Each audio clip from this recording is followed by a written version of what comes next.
Mi nuera cometió un simple error hoy. Me entregó la lonchera equivocada. Parecía una confusión inofensiva, algo para reírse durante la cena. Pero cuando mi compañero de trabajo, un curtido exparamédico de combate, miró dentro de esa caja, no se rió. Se puso pálido. Me miró directamente a los ojos, con las manos temblando, y dijo: «Benjamín, lleva a tu hijo a urgencias ahora mismo». «¿Por qué?», pregunté confundido. Él aplastó una pastilla de la caja entre sus dedos. «Porque si toma lo que hay en esta caja, estará muerto para el fin de semana». Ese momento no solo me asustó, destruyó todo lo que creía saber sobre mi familia. Mi nombre es Benjamín Carrasco. Tengo 70 años. Debería estar jubilado pescando junto a un lago.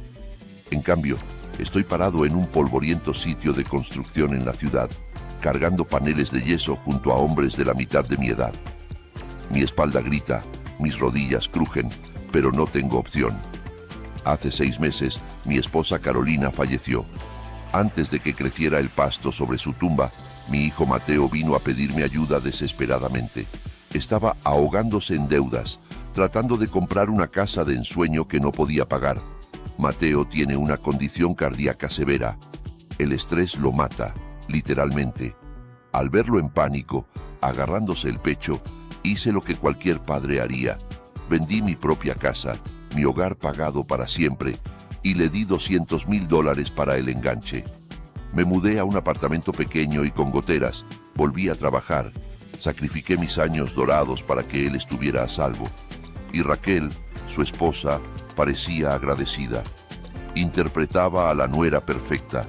Cada mañana a las 6:30 me entrega un almuerzo empacado y un café caliente antes de que me vaya al sitio de construcción. «Necesitas fuerzas, papá», dice siempre con una dulce sonrisa. Hoy, esa rutina se convirtió en una pesadilla. Al mediodía, exhausto y adolorido, me senté sobre una pila de madera contrachapada para comer. Abrí la lonchera azul que ella me había dado. No era la mía, era la de Mateo. Adentro, junto a un sándwich, estaba su organizador semanal de pastillas. Suspiré. Mateo necesitaba esas pastillas al mediodía en punto. Nitroglicerina y beta-bloqueadores. Sin ellas, su corazón falla. Tomé el contenedor. Era miércoles. El compartimento tenía 3 pastillas, 2 azules y una blanca. Disfrutando la comida 5 estrellas, levanté la mirada. Era Miguel, el electricista. Se sentó junto a mí. «Solo una confusión», le dije mostrándole la caja. «Raquel me dio los medicamentos de Mateo. Tengo que llevárselos». Miguel se quedó paralizado. Miró fijamente la pastilla blanca. No parpadeó. «Déjame ver eso». Tomó la pastilla. La olió. Luego sacó una navaja de bolsillo y raspó el borde. La pastilla no se partió. Se desmoronó en un fino polvo blanco. Miguel probó el polvo en su dedo y lo escupió. «Benjamín», dijo su voz peligrosamente baja, «¿qué está tomando tu hijo?» «Nitroglicerina», respondí, «de liberación prolongada». Miguel me miró con genuino temor. «Fui farmacéutico en el ejército durante 10 años. La nitroglicerina real es dura. Tiene un recubrimiento. Esto...» Frotó el polvo entre sus dedos. «Esto es harina y azúcar comprimidas. Es un placebo, una falsificación». Me reí nerviosamente. «Estás loco. Raquel recoge estas pastillas de la farmacia ella misma. Entonces está recogiendo mentiras», espetó Miguel. Me agarró del hombro. «Mira la textura. Alguien prensó esto en un molde. Benjamín, escúchame. Si tu hijo tiene insuficiencia cardíaca y cree que está medicado, pero está comiendo harina, su corazón no está recibiendo ayuda. Se está apagando». Mi estómago se hundió. Miré el organizador. Lunes y martes estaban vacíos. Había estado tomando estas pastillas durante 2 días. «Si ha estado sin sus medicamentos durante 48 horas», susurró Miguel. «Es una bomba de tiempo ambulante. Llámalo ahora antes de que caiga muerto». Miré el polvo blanco en el piso de concreto. Parecía inocente, pero cuando la comprensión me golpeó, parecía el arma de un asesinato en progreso. Mi hijo no solo estaba enfermo, estaba siendo borrado. Mis manos temblaban tan violentamente que casi dejé caer el teléfono en el polvo del concreto. Las palabras de Miguel resonaban en mi cráneo como un martillo neumático. Muerto para el fin de semana. Miré el organizador de pastillas en mi mano. Miércoles lleno de harina. Lunes y martes vacíos. Mi hijo había estado tragando veneno durante 48 horas. Llamé primero a Mateo. Necesitaba escuchar su voz. Necesitaba saber que aún respiraba. El teléfono sonó y sonó y sonó. Cada timbre se sentía como una cuenta regresiva. Contesta, hijo, por favor, solo contesta. Entonces saltó el buzón de voz. Hola, has llamado a Mateo. Deja un mensaje. Su voz sonaba tan feliz, grabada cuando la vida era normal. No pude hablar. No pude dejar un mensaje diciendo: Oye, hijo, deja de tomar tus medicamentos. Son falsos. Colgué, mi respiración llegando en jadeos cortos y superficiales. Llámala, dijo Miguel, su voz sombría. Llama a la esposa. Correcto, Raquel. Ella era quien había empacado el almuerzo. Ella era quien recogía las recetas. Marqué su número. El teléfono se sentía resbaladizo en mi palma sudorosa. Contestó al segundo timbre. Hola, papá, canturreó. Su voz era brillante, soleada, completamente en desacuerdo con el terror que congelaba mi sangre. ¿Disfrutaste el sándwich? Usé esa mostaza con miel que te gusta. Raquel, logré decir. Mi voz sonaba destrozada, como si hubiera tragado grava. Me mandaste la lonchera de Mateo. Hubo una fracción de segundo de silencio en la línea, una inspiración brusca, luego caos. Dios mío, papá, chilló. Su voz subió una octava, frenética y aterrorizada. Lo siento muchísimo, soy una idiota. Me di cuenta en el momento en que salí de la entrada. Estaba apurada llevando a Liliana a la escuela. Debía haberlas intercambiado y ya voy camino a su oficina con su almuerzo real. Lo siento muchísimo. Sonaba perfecta. Sonaba exactamente como una madre agobiada cometiendo un error honesto. Por un instante, dudé de mí mismo. ¿Podría Miguel estar equivocado? Pero luego miré hacia abajo, al polvo blanco manchando el pulgar calloso de Miguel. Raquel, escúchame, dije, tratando de canalizar la autoridad del capataz que solía ser. Miguel está aquí. Solía ser paramédico. Revisó las pastillas de Mateo. Hice una pausa. Necesitaba escucharla respirar. Necesitaba escuchar la verdad en el silencio. Dice que son falsas, Raquel. Dije, mi voz baja. Dice que son solo harina comprimida. El silencio que siguió fue pesado, sofocante. Podía escuchar el leve zumbido del tráfico de su lado. Esperé la negación. Esperé que gritara que Miguel estaba loco. Esperé el pánico de una esposa dándose cuenta de que su marido estaba en peligro. En cambio, se rió. No fue una carcajada de villana. Fue una risa entrecortada, aliviada, el sonido de alguien que acaba de evitar por poco un accidente de auto. «Ay, papá», suspiró, su voz suavizándose instantáneamente como seda. «Me asustaste muchísimo. ¿Eso es todo? Gracias a Dios». «¿Eso es todo?», repetí atónito. «Raquel, no hay medicina en estas pastillas». «Lo sé, papá», dijo, su tono cambiando a algo confidencial, casi conspirador. «Se me olvidó por completo decirte. Es el nuevo protocolo. He estado tan distraída últimamente». «¿Qué protocolo?», pregunté, mirando a Miguel. Él negaba con la cabeza, sus ojos oscuros. «El doctor Schneider», dijo ella. «Es el nuevo especialista que estamos viendo. Es de Nueva York, el mejor en su campo. Cree que el cuerpo de Mateo ha desarrollado una tolerancia a la nitroglicerina. No está funcionando como debería». Hablaba rápido, confiada, usando términos médicos que sonaban costosos. «Quiere hacer una desintoxicación completa del sistema», explicó.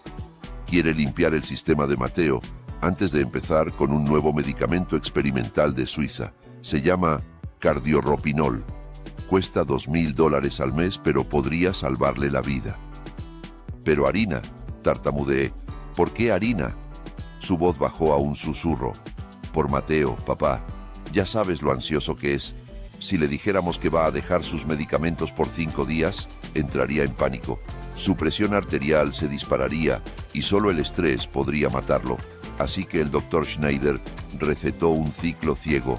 Le damos placebos, engañamos a su mente para que se mantenga tranquila mientras su cuerpo se desintoxica. Es brillante realmente. Me quedé ahí parado, un trabajador de construcción de 70 años cubierto de polvo, escuchando esta sofisticada explicación. Desintoxicación, ciclo ciego, medicina suiza. Tenía sentido de una manera retorcida. Quería que tuviera sentido. No puedes decirle, papá, suplicó Raquel, su voz goteando preocupación. Si él sabe, el efecto placebo se detiene, la ansiedad regresa. Tienes que prometerme, el secreto es parte de la receta. Sonaba tan protectora, tan amorosa. Sentí una ola de vergüenza. Había acusado a esta mujer de asesinato en mi cabeza. Está bien, dije, sintiéndome tonto. Prometo que no diré ni una palabra. Bien, dijo ella, solo tíralas. Yo me encargo de todo. Colgué. Miré a Miguel. Es una desintoxicación, dije tratando de convencerme. Nuevo doctor, efecto placebo. Miguel miró la pastilla desmoronada en el piso. Me miró con lástima y enojo. ¿Una desintoxicación para insuficiencia cardíaca?, escupió Miguel. ¿Sacar a un hombre de sus medicamentos para el corazón de golpe? Benjamín, eso no suena a medicina. Eso suena a apostar con una pistola cargada. Volví al trabajo cargando paneles de yeso, tratando de ahogar mis pensamientos con trabajo físico. Pero la semilla de la duda había sido plantada profundamente. ¿Por qué Mateo no había mencionado un nuevo doctor? Hablábamos todos los domingos. ¿Y por qué Raquel sonó tan aliviada, no confundida, no enojada, sino aliviada de que yo supiera sobre las pastillas falsas? Mientras el sol se ponía, el nudo frío en mi estómago se apretaba. Sabía que no podía simplemente dejarlo pasar. Tenía que saber si el Dr. Schneider era real. Esperé 3 días.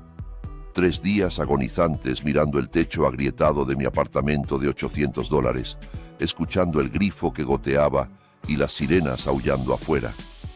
Mi instinto se retorcía en nudos más apretados que cualquier cable de acero que hubiera amarrado. Quería creerle a Raquel. Quería desesperadamente creer que los $200,000 que sacrifiqué, la casa que vendí y la jubilación que entregué habían comprado a mi hijo una buena vida con una mujer que lo amaba.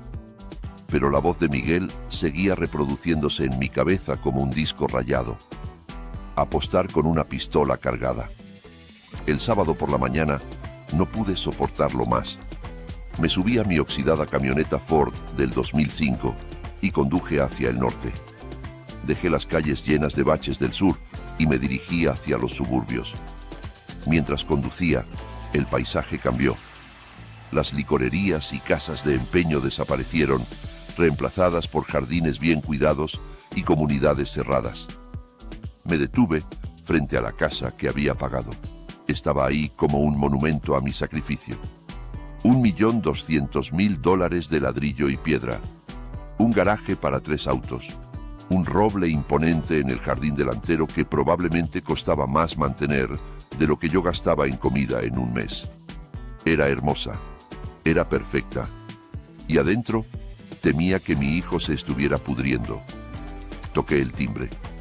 No tenía llave. Los invitados no tienen llaves. Y eso era lo que yo era ahora.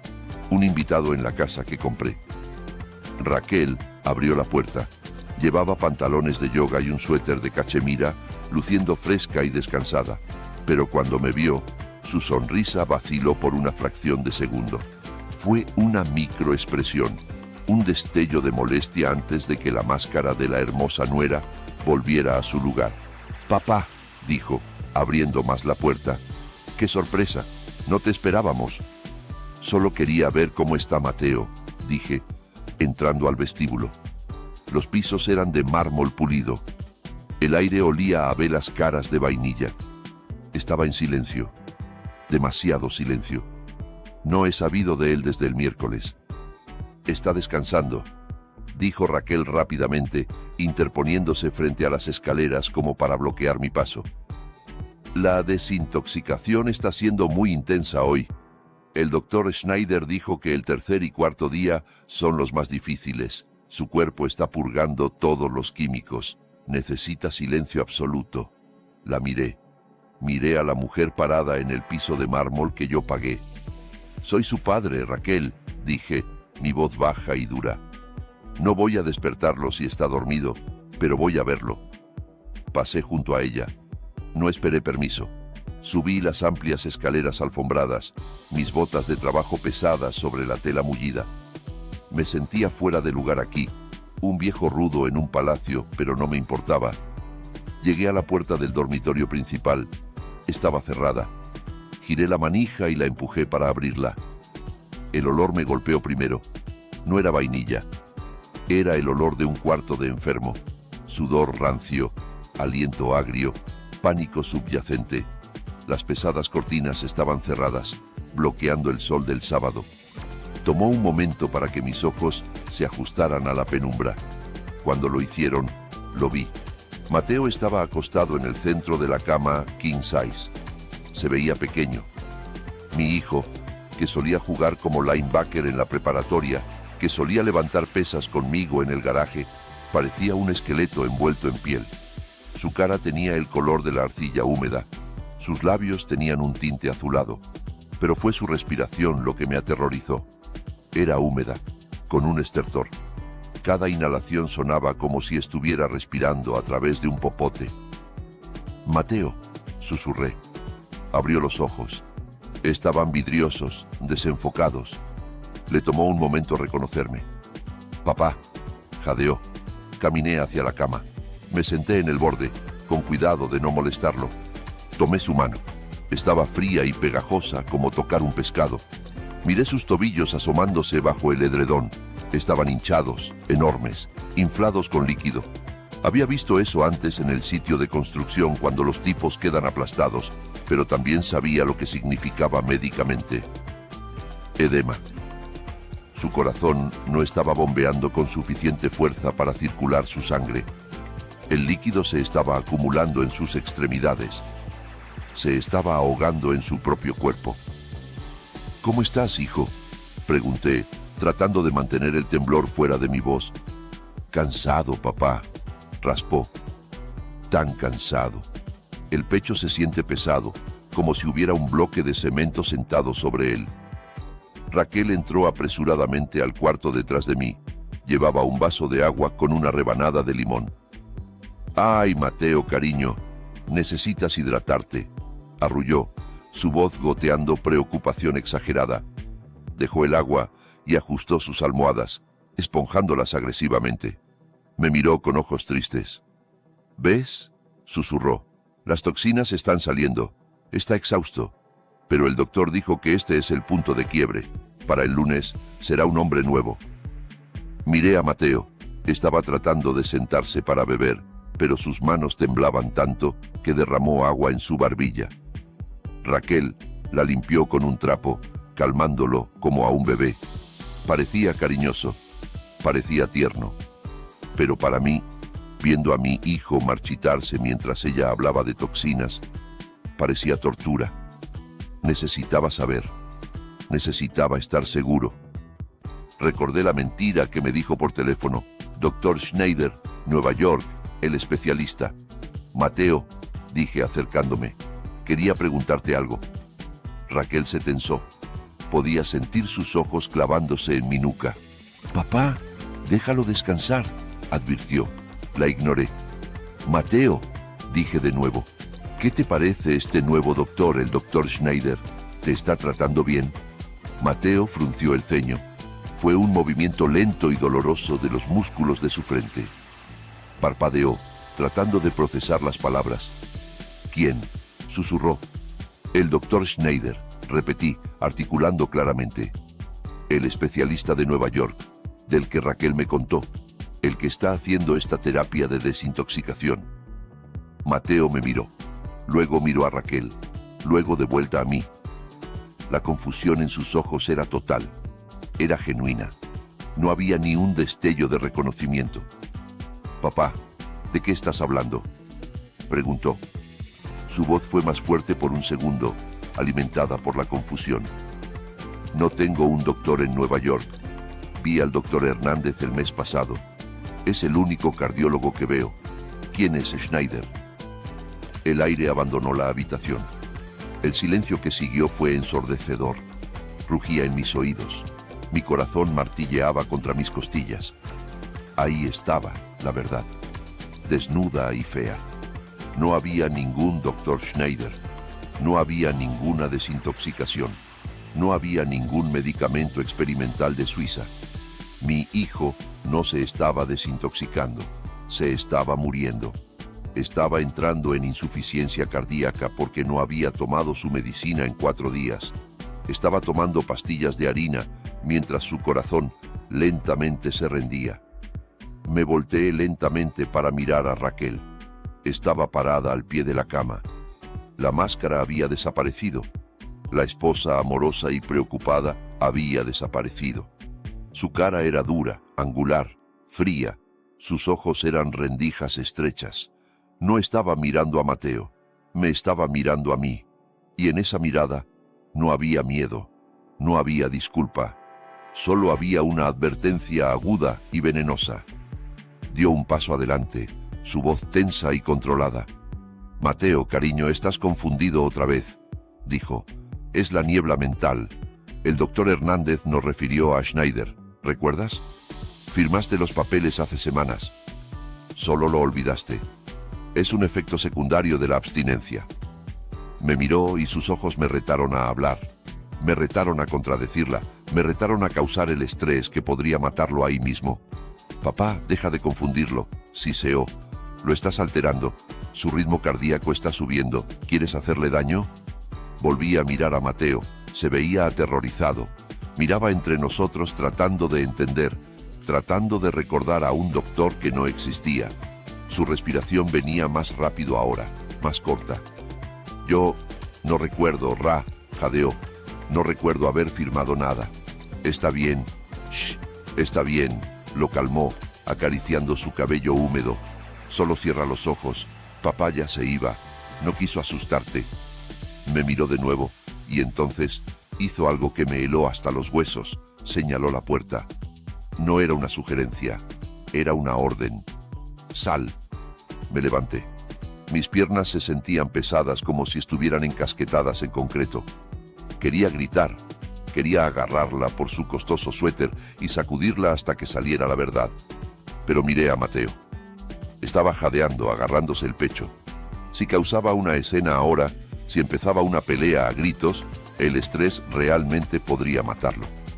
Su corazón pendía de un hilo. Tenía que ser inteligente, tenía que ser el capataz, evaluar el peligro, hacer un plan, ejecutar. No podía pelear esta batalla aquí, no mientras él estuviera tan débil. Está bien, hijo, dije, forzando una sonrisa que se sentía como si estuviera agrietando mi cara.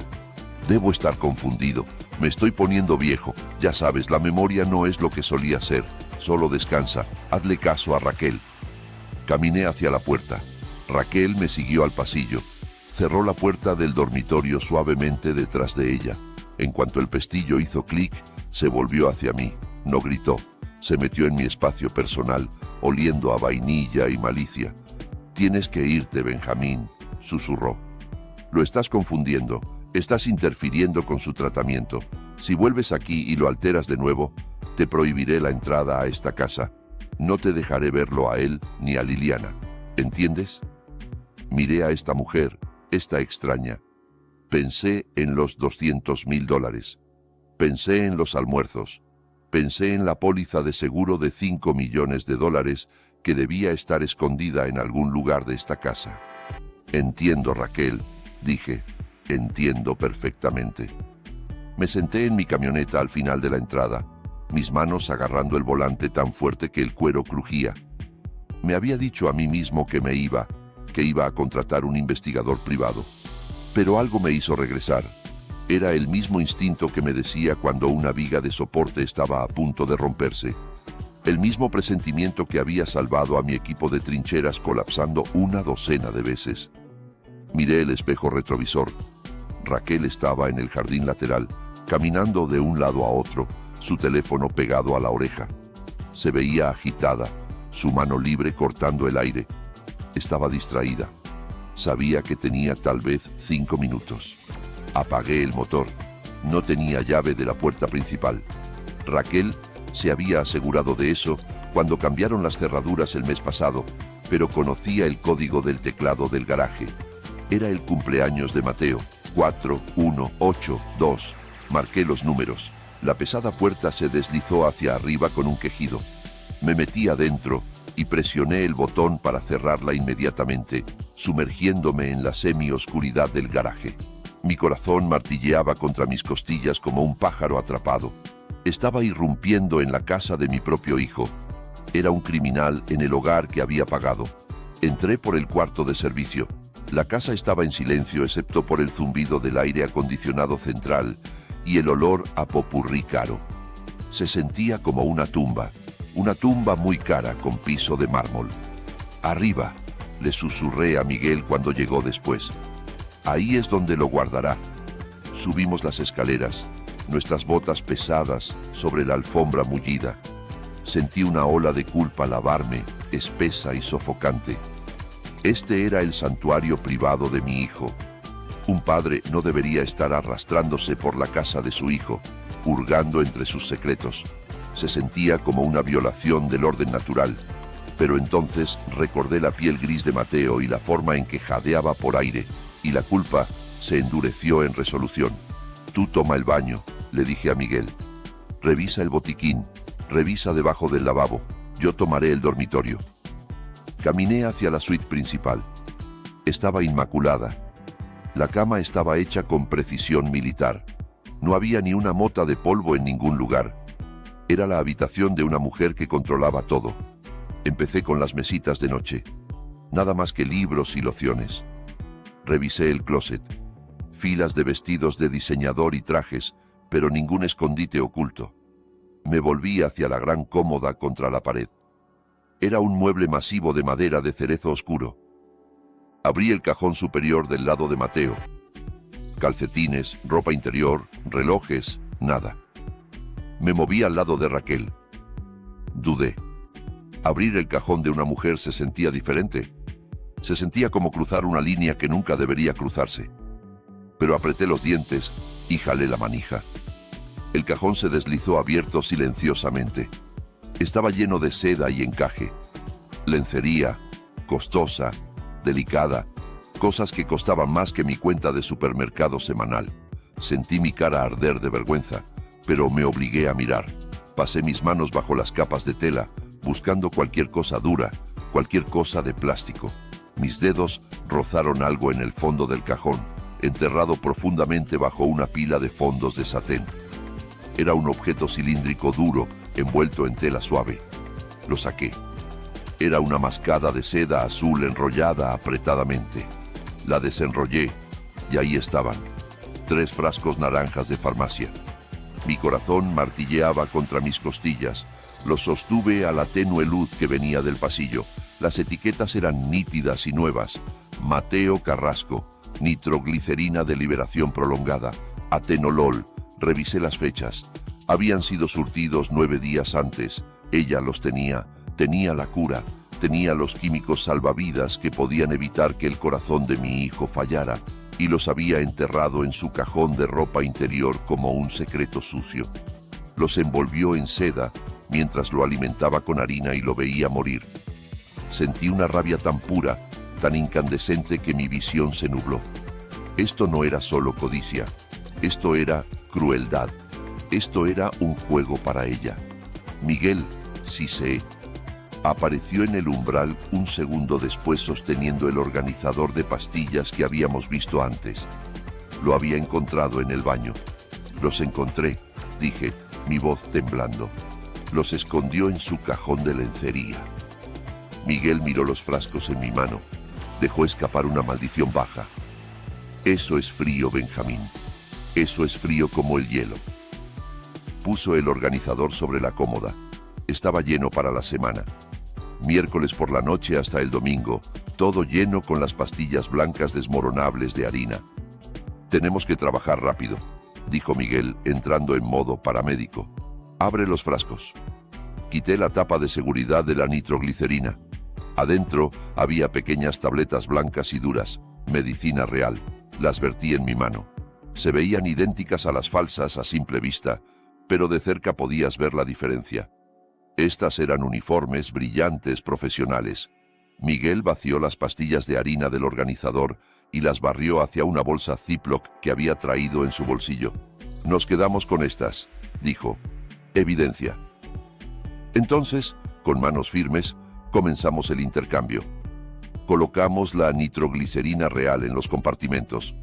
Miércoles noche, jueves mañana, jueves mediodía, llenamos cada compartimento con las drogas reales salvavidas. Hicimos lo mismo con los betabloqueadores. Reemplazamos cada mentira con la verdad. Cuando terminamos, el organizador se veía exactamente igual que 5 minutos antes, pero ahora, en lugar de una sentencia de muerte, era un salvavidas. Pon los frascos de vuelta, dijo Miguel, exactamente donde los encontraste. Envolví los frascos casi llenos de nuevo en la mascada de seda azul. Los metí profundamente en el fondo del cajón, bajo los fondos de satén, arreglando la tela para que pareciera intacta. Cerré el cajón. Revisamos la habitación. Alisamos la alfombra donde habíamos caminado. Nos aseguramos de no dejar rastro. Éramos fantasmas. Bajamos de nuevo y salimos por el garaje, cerrando la puerta detrás de nosotros. Estábamos de vuelta en la camioneta de Miguel antes de que las luces de la calle siquiera parpadearan. Mientras nos alejábamos, la adrenalina se desplomó, dejándome exhausto y temblando. Miré la casa una última vez en el espejo lateral. Se veía pacífica, normal. Pero sabía que una guerra se estaba librando dentro de esas paredes. Ahora esperamos, dijo Miguel, encendiendo un cigarrillo con mano temblorosa. ¿Esperamos qué?, pregunté. Esperamos a ver si vive, dijo Miguel. Si toma esas pastillas esta noche y mañana en la mañana, su corazón recibirá el apoyo que necesita. El líquido en sus pulmones debería empezar a despejarse. Su color debería volver. Y cuando eso pase, Benjamín, cuando empiece a mejorar en lugar de morir, Raquel va a entrar en pánico. Asentí. Entendía. Habíamos puesto una trampa. No una trampa de metal o alambre, sino una trampa de lógica. El plan de Raquel dependía de que Mateo empeorara. Si mejoraba mientras supuestamente estaba en su desintoxicación, toda su historia se derrumbaría. Tendría que explicar por qué el placebo lo estaba curando. O peor, se daría cuenta de que alguien había interferido. Y cuando se dé cuenta de eso, dije, mirando las oscuras calles de la ciudad, va a cometer un error. Exactamente, dijo Miguel, y estaremos ahí para atraparla. Fui a casa, a mi apartamento. Me senté en la oscuridad, aferrándome a mi teléfono. Me imaginé a Mateo entrando a esa casa cansado, muriendo. Me imaginé bebiendo un vaso de agua y tragando las pastillas que habíamos plantado. Recé. No soy un hombre religioso. No desde que Carolina murió, pero recé esa noche. Recé para que la medicina fuera lo suficientemente fuerte. Recé para que no fuera demasiado tarde. No dormí. Solo miré el teléfono esperando la señal de que la marea había cambiado. Estaba aterrorizado. Sí, pero por primera vez en una semana no estaba indefenso. Había contraatacado. Había puesto un escudo entre mi hijo y la mujer que quería matarlo. Ahora solo tenía que esperar a que el monstruo mostrara su verdadera cara. Las 24 horas siguientes al allanamiento fueron un borrón de paranoia. Estaba de vuelta en mi apartamento, pero mi mente seguía en esa habitación, preguntándome si Raquel había abierto el cajón, preguntándome si había notado que los frascos estaban movidos una fracción de centímetro. No podía simplemente quedarme sentado ahí. El silencio de mi cuarto se sentía como un ataúd. El martes por la noche, incapaz de dormir, manejé de vuelta a su vecindario. Me estacioné a 2 cuadras, escondido en la sombra de un gran roble, solo observando. Necesitaba ver si llegaba la ambulancia. Necesitaba saber si había matado a mi hijo o lo había salvado. Fue entonces cuando los vi por primera vez. No en una foto de un investigador privado, sino en carne y hueso. Una camioneta negra rodó lentamente por la calle. No tenía los faros encendidos, solo las luces de estacionamiento ámbar brillando como los ojos de un depredador. Se arrastró pasando los jardines bien cuidados y las casas dormidas hasta que se detuvo directamente frente a la entrada de Mateo. Me hundí en mi asiento, conteniendo la respiración. Mi corazón martilleaba contra mis costillas.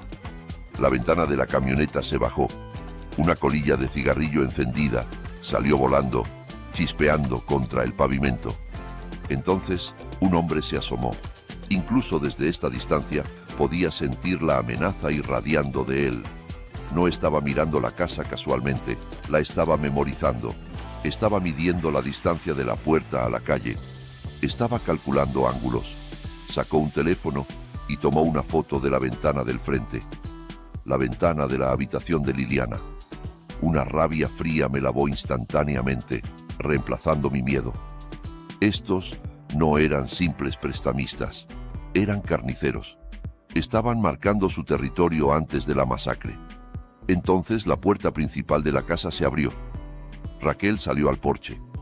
Llevaba una bata, abrazándose contra el frío.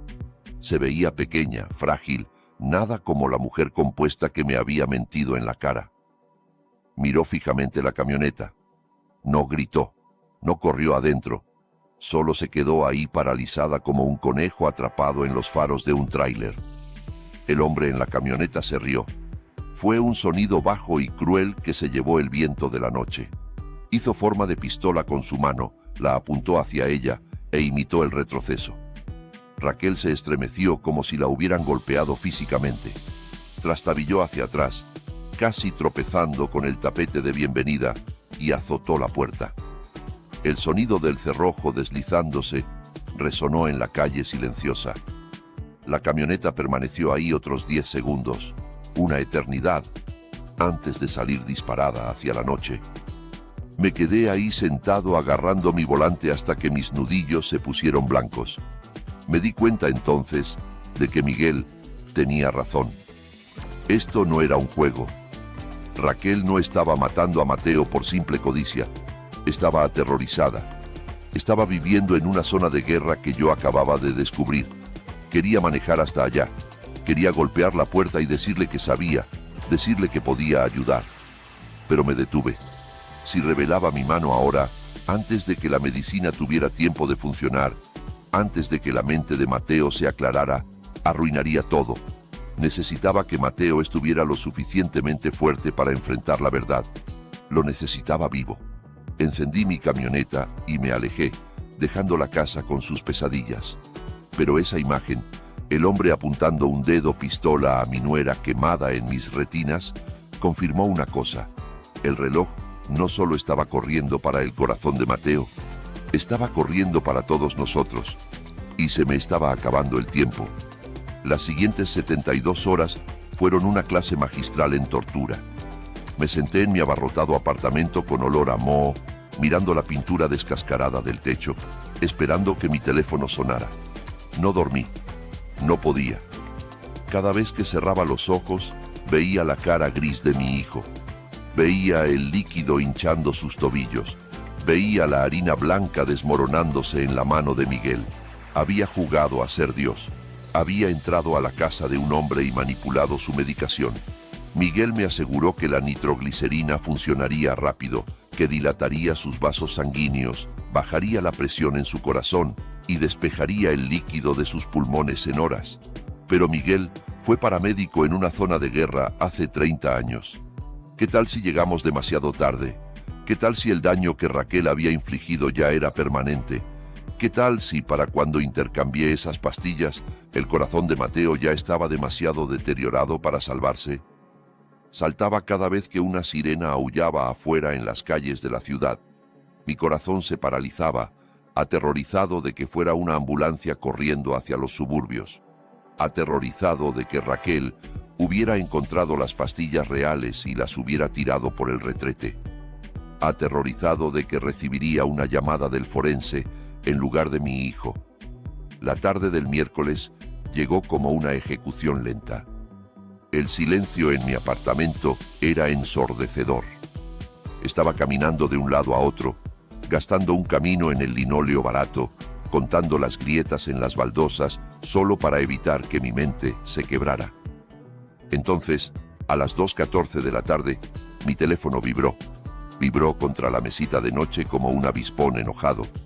Miré la pantalla. Mateo. Mi aliento se atoró en mi garganta. Extendí mi mano temblando. Este era el momento. Este era el momento en que descubriría si era un salvador o un fracasado. Deslicé mi pulgar por la pantalla y llevé el teléfono a mi oído. «¿Hola?», dije. Me preparé para un susurro débil. Me preparé para la voz falsa sollozante de Raquel diciéndome que se había ido. «¡Papá!». La voz que retumbó a través del altavoz casi me hace soltar el teléfono. No era un jadeo. No era el estertor seco de un hombre moribundo. Era fuerte. Era resonante. Era la voz del linebacker que había criado. El muchacho que solía cargar bolsas de cemento de 40 kilos como si fueran almohadas. «¿Mateo?», pregunté, hundiéndome en el borde de mi colchón lleno de bultos porque mis rodillas de repente se sentían como agua. «¿Eres tú?». «No vas a creer esto, papá», dijo, y podía escuchar la sonrisa en su voz. Podía escuchar el oxígeno llenando sus pulmones.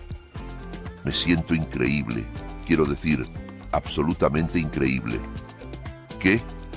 ¿Qué pasó?», pregunté, actuando el papel, aunque mi corazón estaba volando.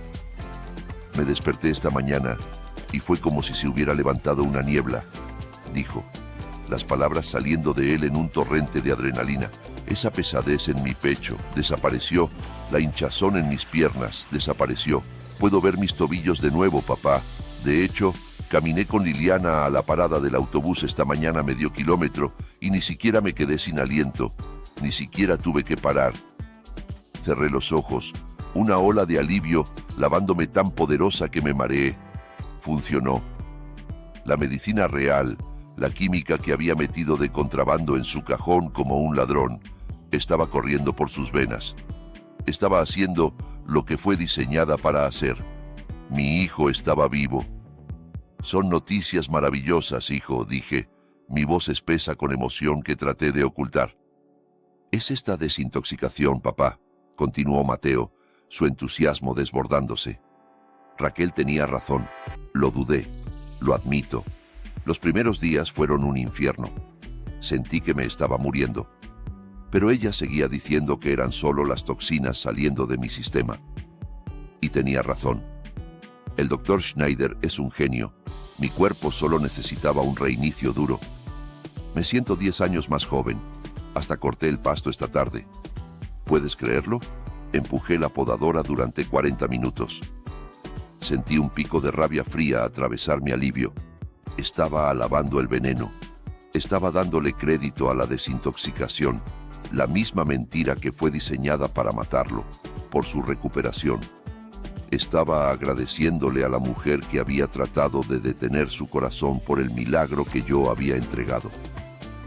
«Eso es increíble, Mateo», dije, forzando mi voz a permanecer neutral.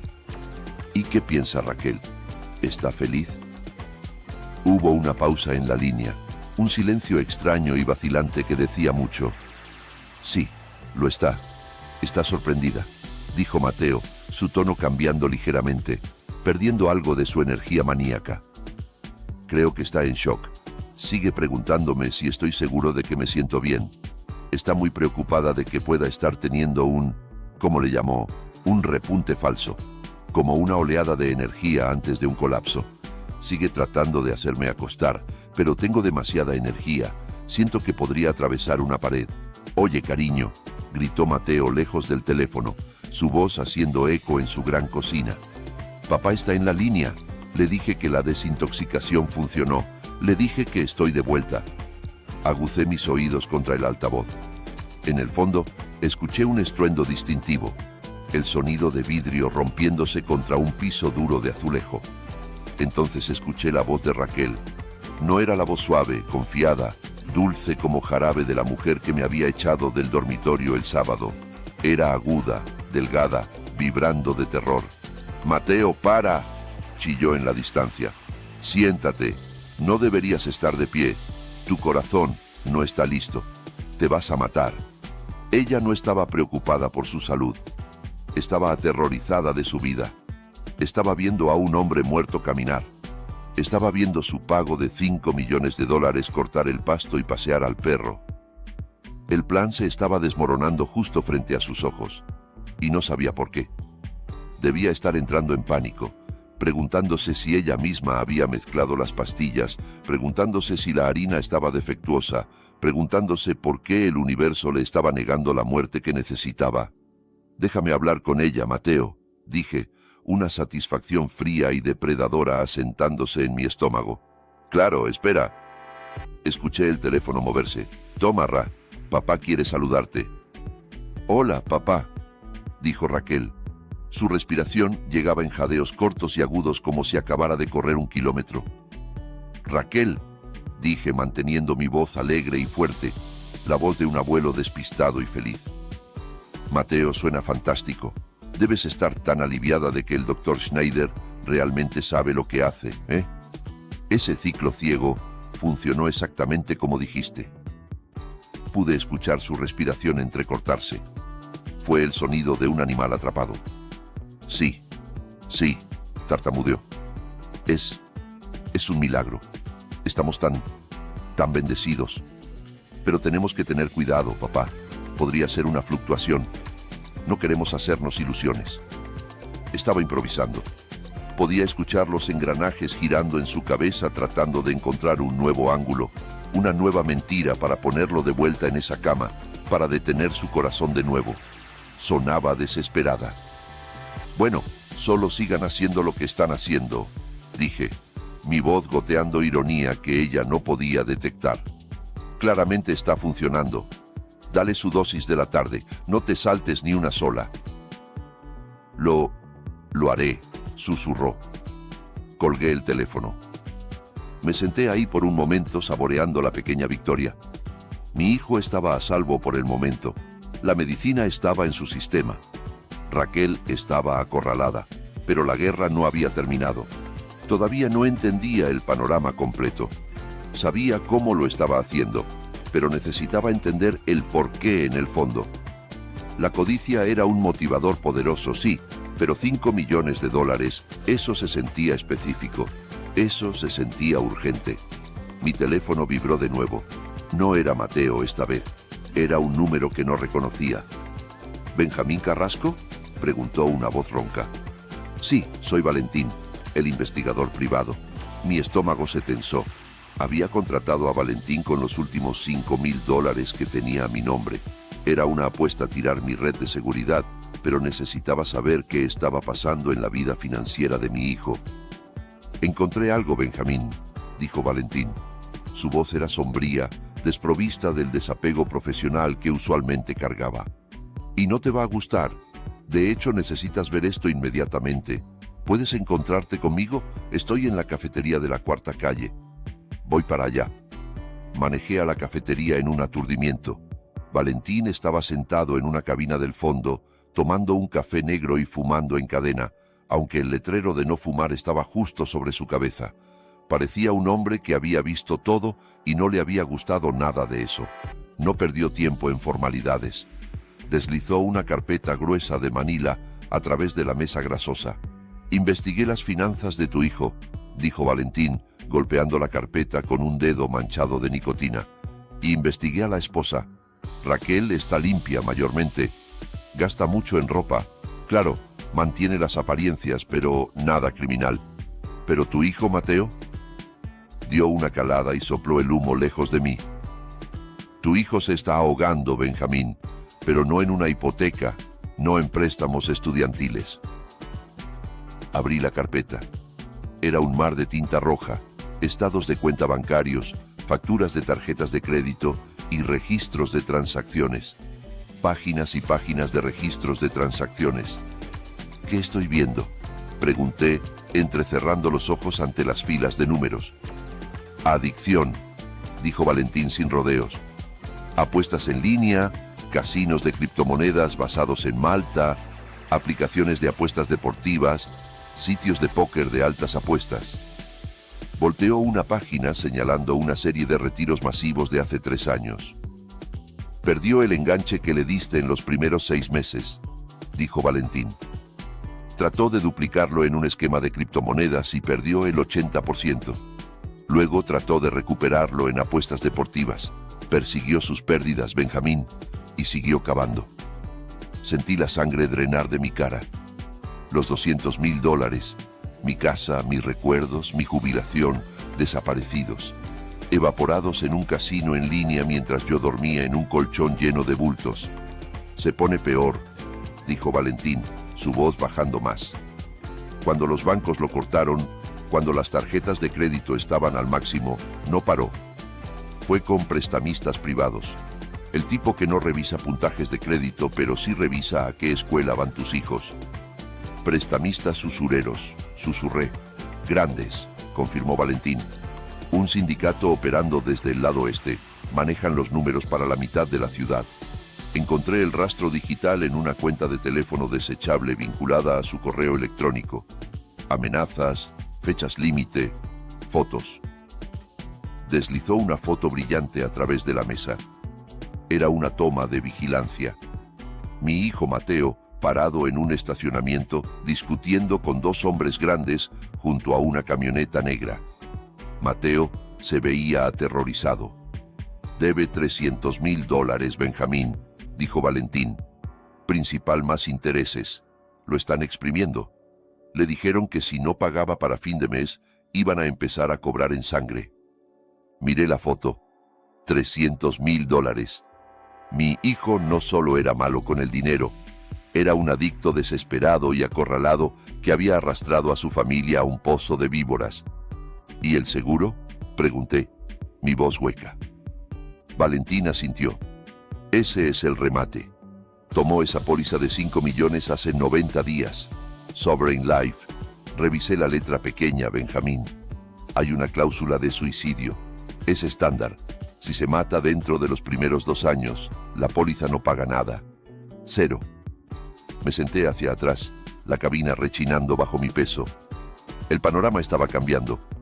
Se estaba reorganizando en algo aún más horrendo que simple codicia. Entonces, Raquel sabe, dije. Sabe sobre la deuda, sabe sobre las amenazas. Tiene que saberlo, dijo Valentín. Sacó otra foto. Esta hizo que mi corazón se detuviera. Era una foto de mi nieta Liliana jugando en los columpios de su escuela primaria. Fue tomada desde lejos a través de una cerca de malla ciclónica. Mandaron esto al teléfono de Mateo ayer, dijo Valentín. La leyenda decía, linda niña, sería una lástima que se cayera. Están amenazando con matar a su familia, Benjamín. Me sentí enfermo. Quería vomitar ahí mismo sobre la mesa. Las piezas estaban encajando con el sonido de una puerta de prisión cerrándose. Raquel no solo lo estaba matando por un pago para comprar zapatos o una casa de vacaciones. Lo estaba matando porque había una pistola apuntando a su cabeza o a la cabeza de su hija. Si Mateo moría de causas naturales como un ataque cardíaco causado por complicaciones médicas, el seguro pagaba 5 millones. Ella podía pagar a los usureros, podía salvar la casa, podía salvar a Liliana. Era una lógica retorcida y horrenda. Matar al esposo para salvar a la hija, sacrificar una vida para salvar 2. Entonces lo está haciendo para pagar la deuda, murmuré. Lo está sacrificando para salvar a Liliana. Valentín se encogió de hombros. O tal vez están juntos en esto, tal vez él sabe, tal vez no. Pero una cosa está clara, Benjamín. La fecha límite que los usureros le dieron es el próximo martes. Miré la fecha en el calendario en la pared. Hoy era viernes. El martes estaba a 4 días. Por eso estaba entrando en pánico. Por eso estaba aterrorizada cuando Mateo empezó a mejorar. Se le estaba acabando el tiempo. Si Mateo no moría para el martes, los usureros vendrían por Liliana. La desintoxicación tenía que funcionar ahora, o todo se acababa. Me puse de pie. Mis piernas se sentían pesadas, pero mi mente estaba clara. La rabia que había sentido hacia Raquel todavía estaba ahí, pero estaba complicada ahora. Estaba mezclada con horror y lástima. Mi hijo había creado este desastre, su adicción, sus mentiras. Había invitado al diablo a su hogar, y ahora su esposa estaba tratando de pagarle al diablo con su alma. Tiré un billete de $20 sobre la mesa por el café que no toqué. Gracias, Valentín, dije. ¿A dónde vas?, preguntó Valentín. Voy a detener un asesinato, dije. Caminé hacia mi camioneta. Revisé mi teléfono. Tenía un mensaje de voz de Mateo. Papá, contesta, voy a llevar a Liliana por un helado. Me siento genial. Este es el mejor día que he tenido en años. Escuché su voz feliz y despistada. Estaba celebrando su salud mientras el verdugo afilaba el hacha. Estaba comprando helado mientras su esposa probablemente estaba tratando frenéticamente de averiguar cómo matarlo más rápido. Me di cuenta entonces de que no podía esperar más. No podía jugar juegos con organizadores de pastillas y llaves robadas. El peligro era real y estaba parado en su puerta. La camioneta negra no era solo una amenaza, era una promesa. Encendí el motor. No iba a regresar al apartamento, iba a su casa. Y esta vez no iba a tocar. No iba a actuar como el viejo frágil. Iba a tirar la puerta y forzar la verdad a la luz antes de que los tiburones vinieran a alimentarse. Salí a la carretera, mis llantas rechinando. Martes. Tenía hasta el martes. Pero mirando la desesperación en los ojos de Raquel antes, sabía que Mateo podría no pasar la noche si no actuaba ahora. Iba a mitad de camino a su casa cuando mi teléfono vibró contra el tablero. Era Valentín, el investigador privado. Su voz estaba tensa, despojada del cinismo anterior. Sonaba como un hombre viendo un choque de trenes en cámara lenta. Benjamín, dijo, necesitas llegar ahí ahora. Tengo ojos en el lugar. Una camioneta negra acaba de estacionarse 3 casas más abajo, sin placas. 2 tipos adentro y no están entregando pizza. Están vigilando la entrada. Mi sangre se heló. Los tiburones estaban rodeando. No estaban esperando al fin de mes. Estaban ahí para intimidar, para amenazar, tal vez para cumplir las fotos que habían mandado. Aplasté mi pie en el acelerador. Mi vieja Ford gimió en protesta, el motor lloriqueando mientras la empujaba más allá de los 110 en las calles suburbanas. No me importaban las multas de velocidad. No me importaba la seguridad. Mi nieta estaba en esa casa. Mi hijo, el idiota apostador, estaba en esa casa. Y la mujer que pensé que era una asesina, estaba en esa casa. Manejé con la desesperación de un hombre que ya ha perdido demasiado. Pensé en los $300,000. Era una cantidad asombrosa de dinero, pero comparada con una vida, era papel. Pensé en la póliza de 5 millones. Estaba ahí como una lápida sobre mi familia. Rechinando entré a la entrada ignorando la camioneta negra estacionada calle abajo. Vi 2 cabezas voltearse en ese vehículo, observándome pero no se movieron. Eran solo los mensajeros del miedo por ahora. Salté de la camioneta, mis botas golpeando el pavimento con fuerza. No fui a la puerta principal. Fui directo al teclado del garaje. 4, 1, 8, 2. El cumpleaños de Mateo.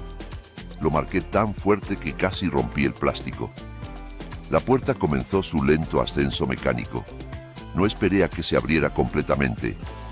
Me agaché por debajo cuando estaba a la altura de mi cintura, metiéndome al garaje como un soldado en una trinchera. Irrumpí en el cuarto de servicio. La casa no estaba en silencio esta vez. Estaba llena de ruido, gritos. Venían de la cocina. Era un sonido crudo, histérico, que hizo que el vello de mis brazos se erizara. Era mi hijo. Corrí por el pasillo, mi corazón martilleando contra mis costillas como un mazo. Llegué a la entrada de la cocina y me detuve. La escena frente a mí congeló el aliento en mis pulmones. Era una cocina hermosa. Recordaba cuando la remodelaron. $50,000 en encimeras de granito, electrodomésticos de acero inoxidable y gabinetes hechos a la medida. Era una cocina diseñada para cenas familiares y hornear en las fiestas.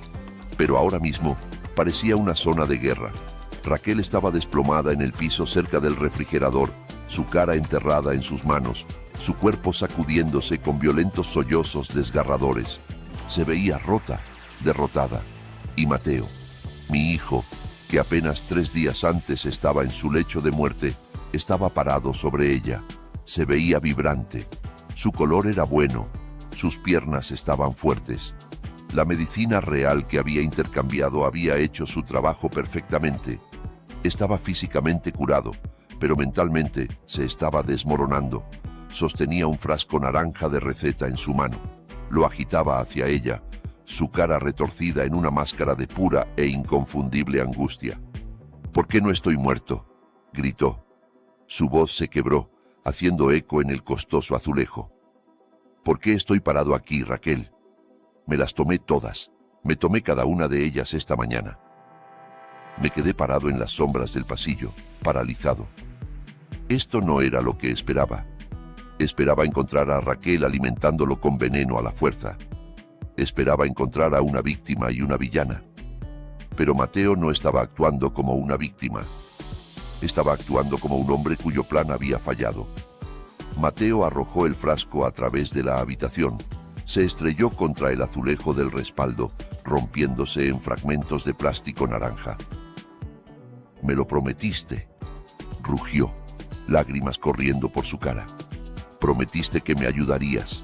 Me desperté hoy sintiéndome genial. Caminé a Liliana al autobús. Corté el pasto.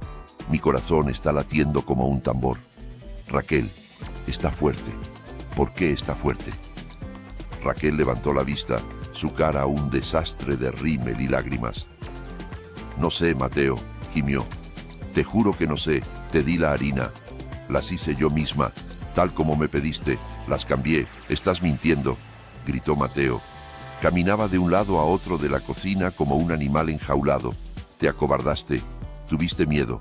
Me diste la medicina real, ¿verdad? ¿Quieres que nos maten?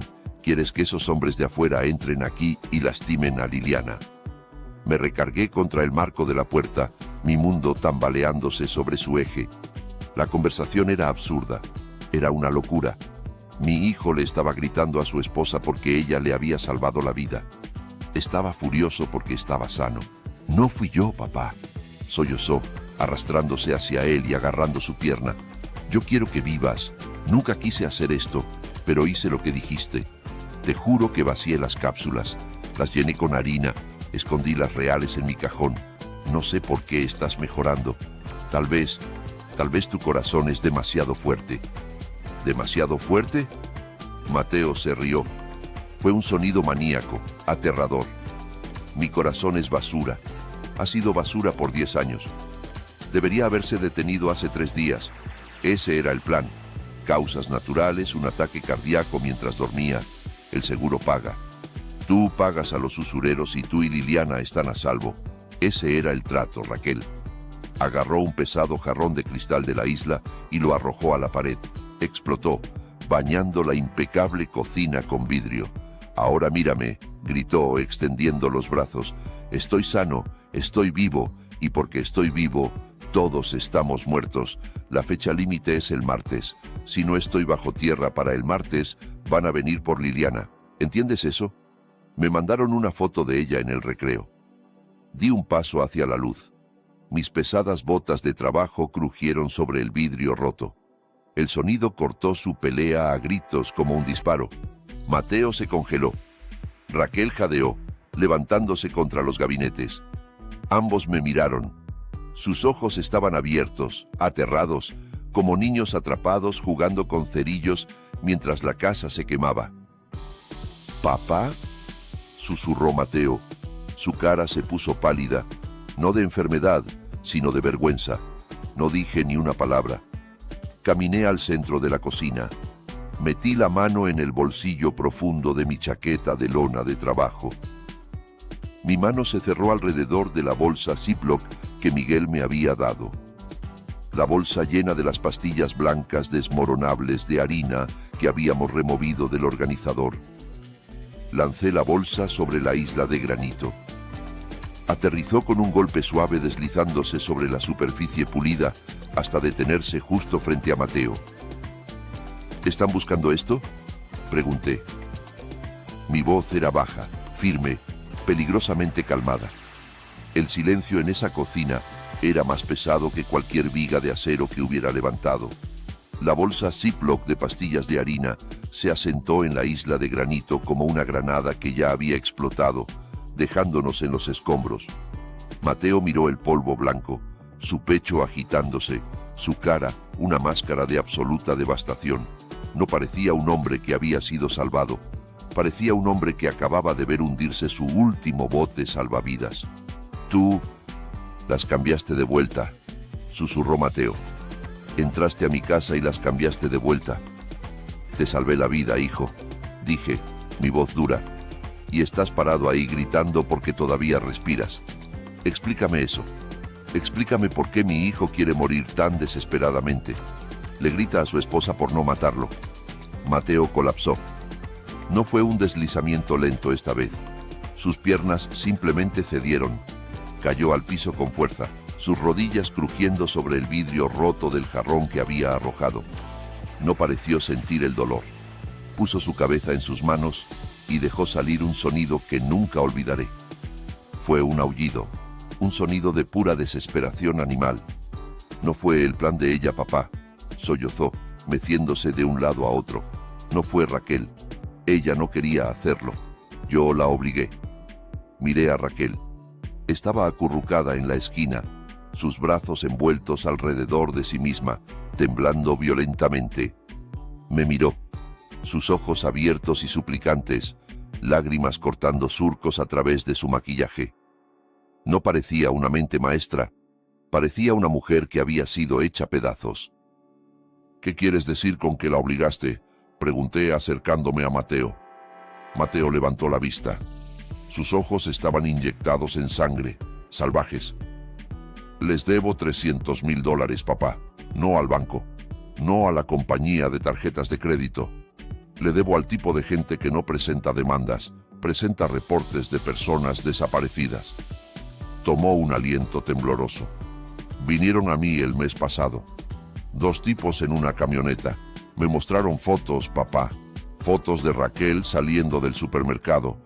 Fotos de Liliana en el patio de juegos de la escuela. Sabían su horario, sabían el nombre de su maestra. Me dijeron que la fecha límite era fin de mes. Si no pagaba los 300,000 más intereses, se lo iban a cobrar con ellas. Detallaron exactamente lo que le harían a Liliana. Sentí un escalofrío correr por mi espina dorsal. Había lidiado con tipos duros en sitios de construcción, pero esto era diferente, esto era maldad. Así que traté de encontrar una salida, continuó Mateo, su voz quebrándose. Traté de conseguir préstamos, traté de apostar mi camino de regreso arriba, pero solo cavé el hoyo más profundo. Y entonces me di cuenta, valgo más muerto que vivo. Señaló el mostrador de la cocina donde había una pila de correspondencia. La póliza, $5 millones. La saqué cuando me dieron el ascenso el año pasado, antes de que todo se derrumbara. Revisé la letra pequeña, papá. Leí cada palabra. Hay una cláusula de suicidio. Si me pongo una pistola en la boca o si estrello mi auto contra una pared, no pagan nada. 0. La póliza es nula por 2 años por muerte autoinfligida. Me miró, rogándome que entendiera su lógica retorcida. Pero si muero de causas naturales, si mi mal corazón simplemente se rinde, pagan. Pagan $5 millones libres de impuestos. Raquel podría pagar a los usureros, podría pagar la casa. Ella y Liliana estarían seguras de por vida, estarían a salvo. Lo miré fijamente. A mi hijo, el niño al que le enseñé a andar en bicicleta, el hombre del que estaba tan orgulloso, había reducido su vida a una tabla actuarial. Había decidido que su único valor para su familia era el cheque que recibirían cuando estuviera bajo tierra. ¿Así que decidiste dejar los medicamentos?, dije, mi voz hueca. Era la única manera, lloró Mateo. Sabía que mi corazón no aguantaría. Sin la nitroglicerina, la presión se acumularía. Se vería como un paro cardíaco estándar. Sin preguntas, el forense vería mi historial y firmaría el certificado de defunción. sería limpio. ¿Y Raquel?, pregunté, mirándola. ¿Cómo lograste que aceptara esto? ¿Cómo lograste que tu esposa se convirtiera en tu verdugo? Mateo apretó los ojos cerrándolos. Le conté todo. Le conté sobre las amenazas. Le mostré las fotos de Liliana. Ella quería ir a la policía, pero le dije que no podíamos. Si íbamos a los policías, los usureros lo sabrían. Lastimarían a Liliana. Solo para dar un ejemplo, le dije que no había otra salida. Miró a Raquel, su expresión llena de vergüenza y pena. Ella se negó, papá. Por días, se negó. Me rogó que encontrara otra manera. Dijo que vendería la casa, vendería sus joyas, trabajaría 3 empleos, pero yo sabía que no sería suficiente. No a tiempo. Así que yo le di un ultimátum. ¿Ultimátum?, repetí. Le dije que si no me ayudaba a hacerlo silenciosamente con las pastillas, iría a buscar a los usureros yo mismo. Le dije que los provocaría. Le dije que me aseguraría de que me mataran en la calle. Y le dije que si hacía eso, no había garantía de que no lastimarían a ella y a Liliana de todas formas. Le dije que esta era la única manera de garantizar su seguridad. Le forcé la mano, papá. La convertí en un monstruo. Raquel dejó escapar un sollozo que sonó como algo desgarrándose. Yo no quería a Benjamín, gimió. Te juro que me di la harina. Lloré cada vez que llenaba esas cápsulas. Cada vez que le daba esa lonchera, sentía que me estaba muriendo por dentro. Pero él dijo que era por Liliana. Dijo que lo estaba haciendo por Liliana. Miré de uno al otro. La tragedia de todo era sofocante. 2 personas atrapadas en una pesadilla de su propia creación, tomando las peores decisiones posibles por amor y miedo. Entonces, la desintoxicación, dije mirando a Raquel. El especialista en Nueva York. Todo eso fuiste tú. Teníamos que decirte algo, susurró Raquel. Mateo se estaba enfermando. Te habrías dado cuenta. Necesitábamos una historia de cobertura. Me la inventé. Pensé que si creías que estaba recibiendo tratamiento, no mirarías demasiado de cerca. Solo quería protegerte de la verdad. No quería que supieras que tu hijo se estaba sacrificando. Sacrificándose. Las palabras quedaron suspendidas en el aire. Mateo no veía esto como suicidio. Lo veía como martirio. Pensaba que estaba siendo un héroe. Tonto, susurré. Absoluto tonto. Caminé hacia Mateo. Él se encogió esperando que lo golpeara. Tal vez debería haberlo hecho. Tal vez lo necesitaba, pero no pude. Lo miré, al hombre que había tirado su dignidad, su vida y el alma de su esposa, todo por dinero. ¿Crees que esto es valiente?, pregunté, mi voz temblando de rabia contenida. ¿Crees que dejar a tu esposa con el recuerdo de matarte es valiente? ¿Crees que dejar a tu hija sin padre es valiente? No eres un héroe, Mateo. Eres un cobarde. Mateo levantó la vista herido. Papá, lo hice por ellas. No, rugí. Lo hiciste porque tenías miedo. Cavaste un hoyo con tus apuestas y tu codicia. Y en lugar de salir trepando, en lugar de pedir ayuda, decidiste enterrarte en él. Ibas a dejar que tu esposa te viera morir, jadeando por aire día tras día, sabiendo que podía salvarte, pero no podía porque la amenazaste. Eso no es amor, Mateo. Eso es tortura. Señalé a Raquel. Mírala, mira lo que le hiciste. No la salvaste, la destruiste. Incluso si el plan hubiera funcionado, incluso si hubieras muerto y ella hubiera recibido el dinero, ¿cómo iba a vivir con eso? Cada vez que gastara un centavo de esos 5 millones, recordaría que asesinó a su esposo para obtenerlo. Ibas a convertirla en un cascarón igual que tú. Mateo miró a Raquel. Realmente la miró. Vio el terror en sus ojos, la postura rota. Vio el precio que su sacrificio había cobrado. Se desplomó hacia adelante, derrotado. Solo no sabía qué más hacer, susurró. Tenía tanto miedo.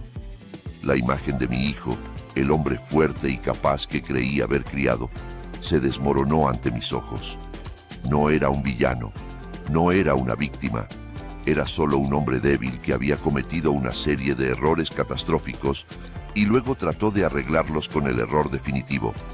Sentí una profunda sensación de pérdida. Había hecho duelo por mi esposa hace 6 meses. Ahora estaba haciendo duelo por el hijo que creía tener. Ese hombre se había ido. En su lugar estaba esta criatura rota y tonta sangrando en el piso de la cocina. Pero todavía era mi hijo y todavía estaba vivo. «Levántate», dije. Mi voz estaba cansada, agotada hasta los huesos. Mateo no se movió. Dije que te levantes. Lo agarré del brazo y lo levanté. Se tambaleó inestable. «La fecha límite», murmuró. «Es el martes, papá. Van a venir». «Que vengan», dije. Ya se acabaron los escondites, ya se acabaron las mentiras y definitivamente ya se acabó el morir. Miré el frasco naranja que había estrellado contra la pared.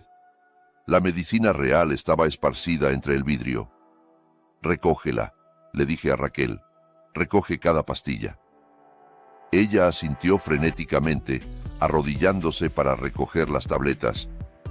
«Vamos a arreglar esto», dije, mirando a Mateo a los ojos. «Pero no a tu manera. Lo vamos a hacer de la manera difícil, la manera honesta». Mateo negó con la cabeza. «No tenemos $300,000, papá. No tenemos nada». «Lo sé», dije, «pero sigo siendo tu padre y no he terminado todavía». Me aparté de él, incapaz de mirar su patética esperanza por más tiempo.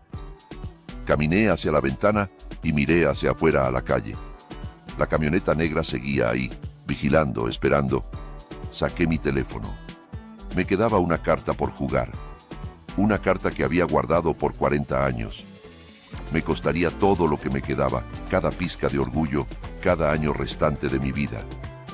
Pero mientras miraba a mi hijo roto y a su esposa aterrorizada, supe que tenía que jugarla. Marqué el número. Sonó una vez, 2 veces. «Francisco», dije cuando la voz contestó. «Soy Benjamín. Necesito un favor». Francisco aceptó. No pidió colateral. No pidió un contrato. Solo pidió mi palabra. Y en ese momento, mi palabra valía $300,000. Colgué el teléfono y miré a las 2 personas rotas frente a mí.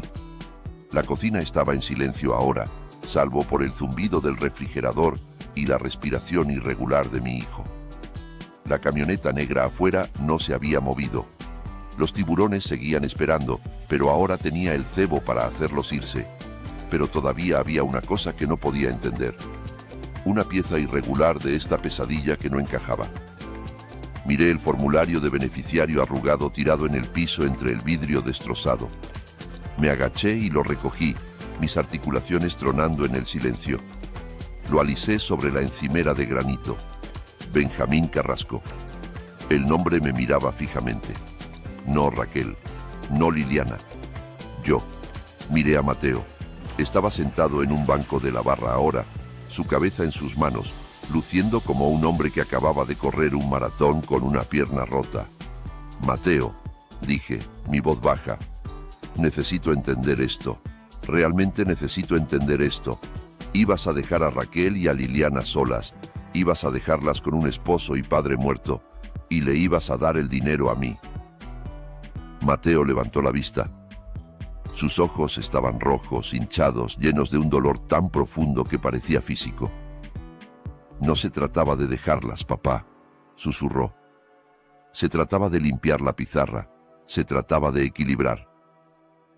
Tomó un aliento tembloroso y señaló el papel bajo mi mano. «Hice las cuentas, papá. Soy contador. Me quedé despierto noches haciendo las cuentas. Le debo a los usureros 300,000. Eso deja 4,700,000.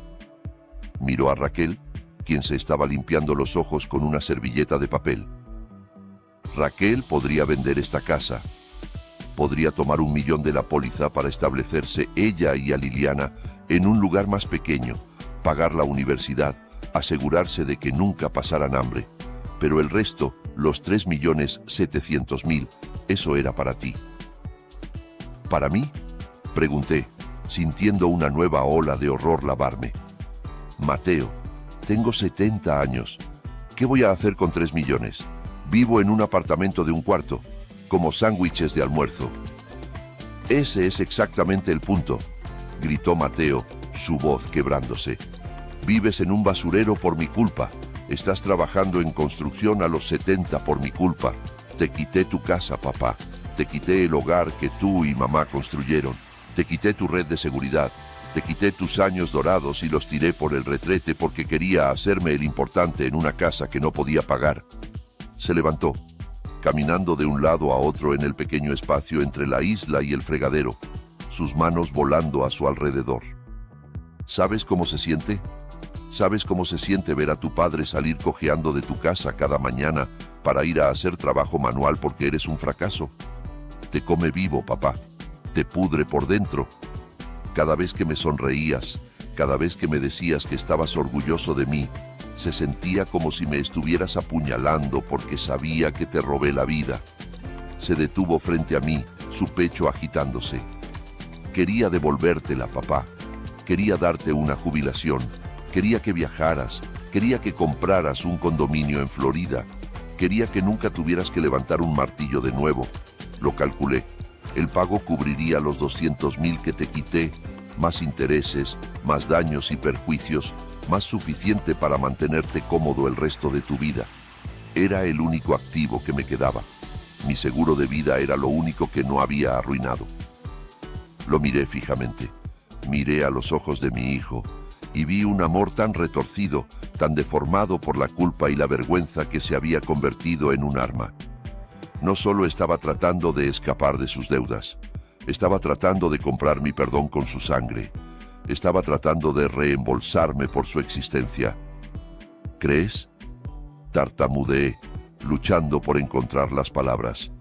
¿Crees que quiero dinero más de lo que te quiero a ti? ¿Crees que un condominio en Florida vale tu vida? Yo pensé que era la única manera de arreglarlo, dijo Mateo, su voz cayendo a un susurro. Pensé que si me iba, la carga se iría. Sería rico. Raquel estaría a salvo. Los usureros serían pagados. Todos ganan excepto yo, y yo no merecía ganar. Sentí que mis rodillas cedían. Agarré el borde de la encimera para sostenerme. Este era el verdadero horror.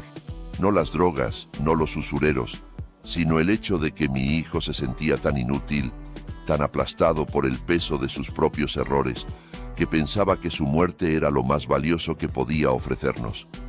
Había convertido su propio suicidio en una mercancía. Había convertido su muerte en una transacción para equilibrar los libros. Era lo más tonto, estúpido y desgarrador que había escuchado jamás. Miré a Raquel. Ella estaba mirando a Mateo con una mezcla de horror y lástima. Había vivido con esto. Había vivido con un hombre que estaba activamente calculando el retorno de inversión de su propia muerte. Mateo, dije, mi voz temblando, eres contador, eres bueno con los números, pero eres un idiota con las personas. Caminé hacia él, puse mis manos en sus hombros, sentí la tensión en su cuerpo, la vibración de su ansiedad. No puedes pagarme con un cheque, Mateo. No puedes reembolsar el amor de un padre. Esos $200,000 eran papel, eran ladrillo y madera. No era yo. Tú eres yo. Tú eres mi legado, no el dinero. Lo agarré más fuerte, forzándolo a mirarme. Si hubieras muerto, si hubieras dejado que ese corazón se detuviera, no me habrías salvado, me habrías matado. ¿Entiendes eso? Me habrías puesto en la tumba junto a ti. Habría gastado cada centavo de ese dinero del seguro construyendo un santuario a mi fracaso como padre. Mateo se quebró. El último pedazo de su resistencia se desmoronó. Cayó sobre mí sollozando en mi pecho, aferrándose a mi chaleco de trabajo como un hombre ahogándose. Lo siento, papá, gimió. Lo siento mucho, mucho. Solo quería hacer las cosas bien. Lo sostuve. Sostuve a mi muchacho de 42 años en la cocina de la casa que casi nos había destruido a todos. Miré sobre su cabeza hacia la ventana. La camioneta negra seguía ahí. La amenaza seguía siendo real, pero la podredumbre interna, la enfermedad secreta que había estado comiendo viva a mi familia, había sido drenada. El veneno había salido. Nos quedamos ahí parados por un largo rato. El silencio de la casa solo era roto por la respiración irregular de Mateo. Finalmente, me separé. Mantuve mis manos en sus hombros. Tenemos trabajo que hacer, dije.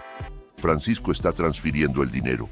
Debería estar en mi cuenta dentro de 1 hora. Vamos a pagarle a estos hombres. Vamos a quitártelos de encima.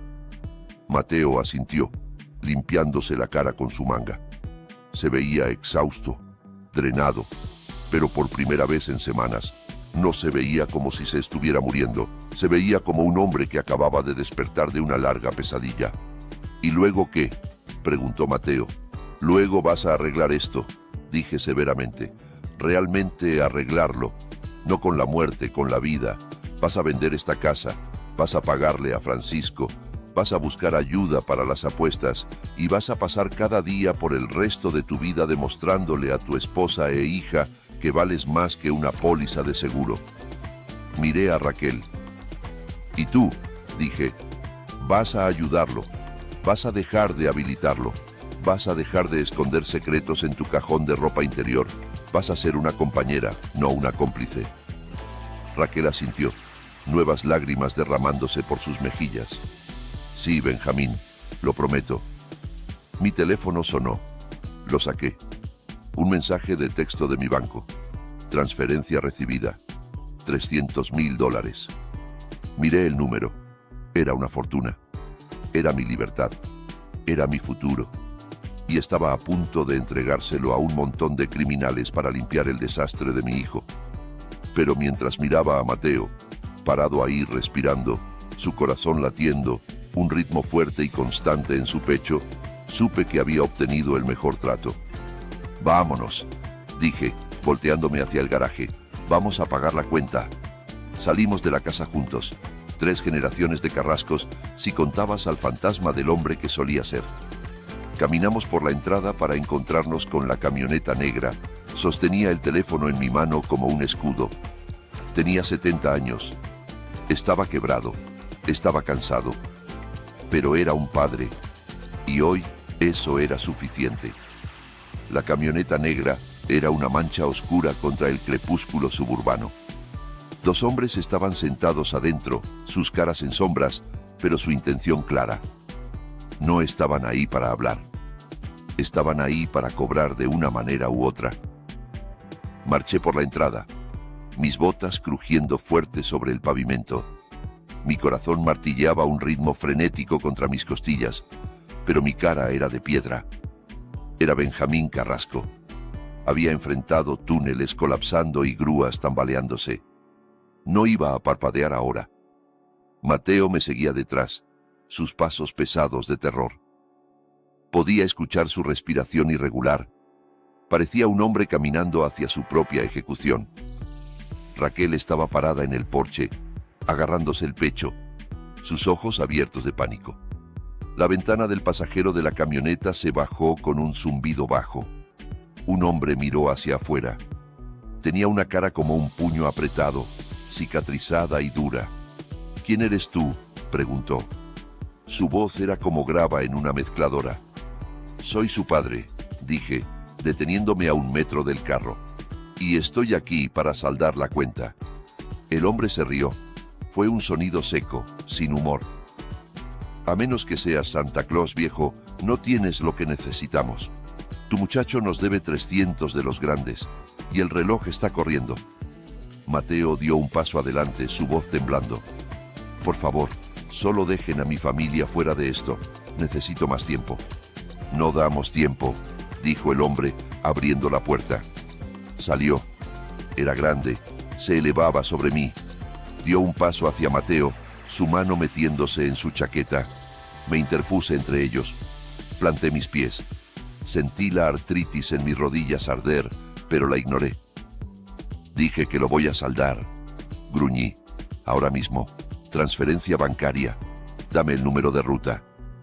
El hombre se detuvo. Me miró de arriba abajo evaluándome. Vio la ropa de trabajo, el pelo gris, el fuego en mis ojos. Sonrió con suficiencia. Está bien, abuelo. ¿Quieres jugar al héroe? Adelante. Recitó los números. Saqué mi teléfono. Mis dedos estaban firmes mientras los tecleaba en mi aplicación bancaria. $300,000. Era todo lo que Francisco acababa de prestarme. Era mi libertad, era mi dignidad, era el resto de mi vida esclavizado a una deuda que no creé. Mateo agarró mi brazo. «Papá, no», susurró, sus ojos abiertos de horror. «No puedes hacer esto, no puedes trabajar el resto de tu vida. Es demasiado, no lo valgo». Ahí fue cuando perdí el control. La rabia, el miedo, el agotamiento, todo hirvió. Me volteé y lo abofeteé. No fue un golpecito suave. Fue una bofetada dura y punzante en la cara que resonó en la calle silenciosa. Mateo trastabilló hacia atrás, sosteniendo su mejilla, en shock. «¡Cállate!», grité. «Nunca vuelvas a decir eso. Tu vida no es barata. No es algo que intercambias por un condominio en Florida. No es algo que tiras porque tienes miedo». Lo agarré de la camisa, jalándolo cerca. «Yo construí rascacielos, Mateo. Vertí concreto hasta que me sangraban las manos. Hice eso para que pudieras vivir, para que pudieras tener una vida. Y trabajaré hasta morirme si eso es lo que se necesita para mantenerte respirando. No insultes mi sacrificio diciéndome que no lo vales». Mateo me miró fijamente, lágrimas brotando de nuevo. Finalmente entendió. Esto no se trataba de dinero, se trataba de valor. Y para mí, él no tenía precio. Me volteé hacia el hombre. Presioné confirmar. «Está enviado», dije. El hombre revisó su teléfono. Pasaron unos segundos de silencio agonizante. El viento agitó las hojas. Mi corazón latía con fuerza. Entonces el hombre asintió. La sonrisa suficiente desapareció, reemplazada por un destello de respeto. «Ahí está», dijo. «Limpio». Se subió de nuevo a la camioneta. «Dile a tu muchacho que tiene suerte», dijo por la ventana. «La mayoría de los tipos no tienen un papá como tú». La camioneta retrocedió y se alejó, desapareciendo calle abajo. La amenaza se había ido. Los tiburones habían sido alimentados. Dejé escapar un largo suspiro. Mis hombros se hundieron, la adrenalina me abandonó y de repente sentí cada día de mis 70 años. Estaba cansado, tan cansado. «Papá», susurró Mateo, «¿de dónde sacaste ese dinero? ¿Quién te dio $300,000? Lo miré la casa, miré el cielo. «Francisco», dije, llamé a Francisco. La mandíbula de Mateo cayó. «Tu antiguo jefe, ¿pero cómo?» «Le vendí el resto de mi vida», dije simplemente. Le prometí que manejaría sus sitios, que entrenaría a sus equipos, que manejaría sus inspecciones de seguridad.